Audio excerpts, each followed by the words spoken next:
A little bit late on this, I guess, but news of the day kind of thing. And talking about some people who are out and some things going on. Klefbom's going to miss weeks. They're not saying how many. With hand injury from last night, of course.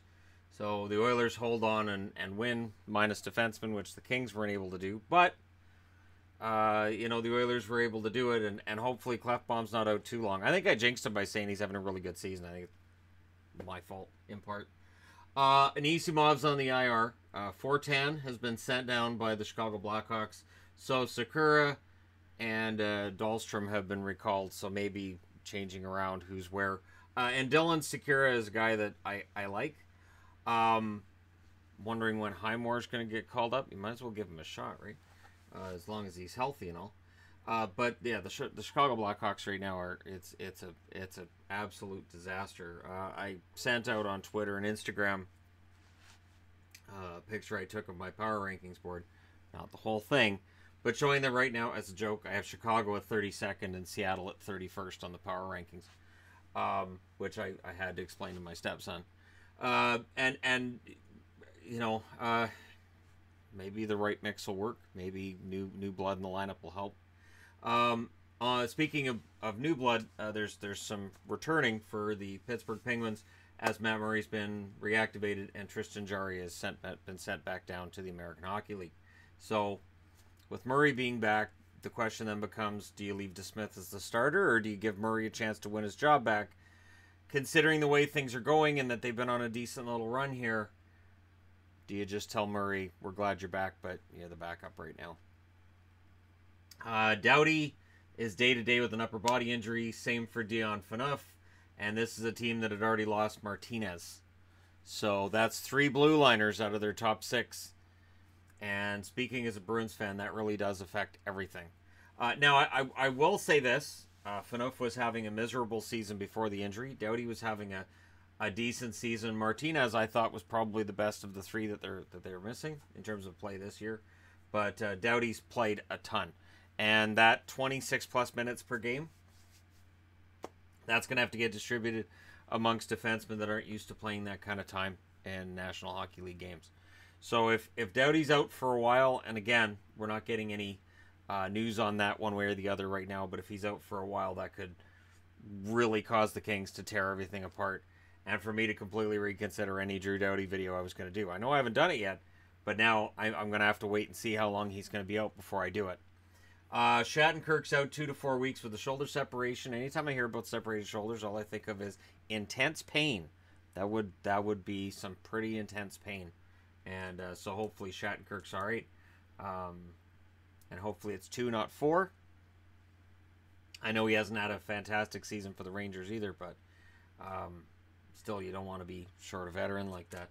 Ovechkin currently sits with 632 goals, including the 25 this year. If you're wondering about where he is on the overall stats, he's 15th. Andrechuk at 640, Shanahan 656, Robitaille 668. Now, Robitaille's as high as he could get this year. That's 36 more goals. That'd be a 61-goal season, right?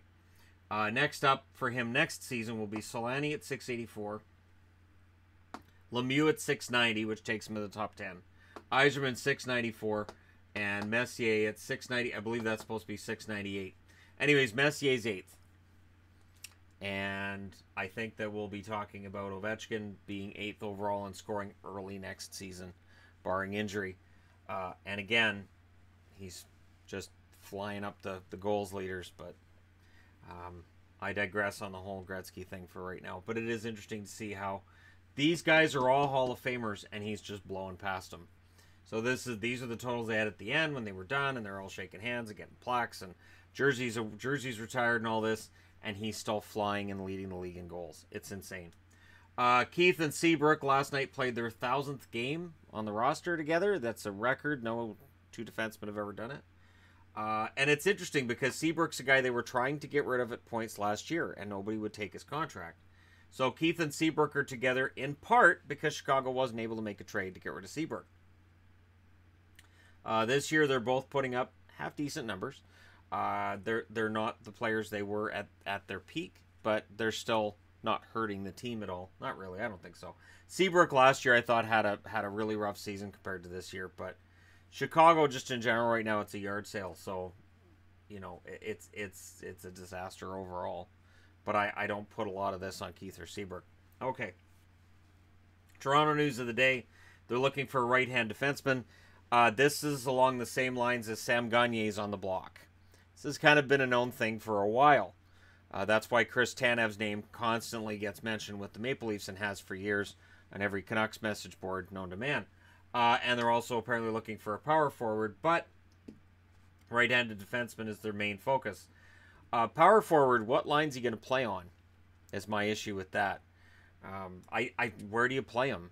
Because you're going to have to bump somebody out of... If he's a power forward, that means top 9. So who's going to get bounced down the lineup for that?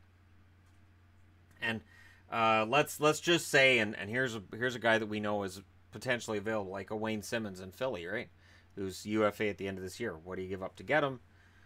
Where does he fit into your lineup? That kind of thing. So just throwing that out there as a name. It's not to say that he's going there, because there's no way Toronto could afford to re-up Simmons.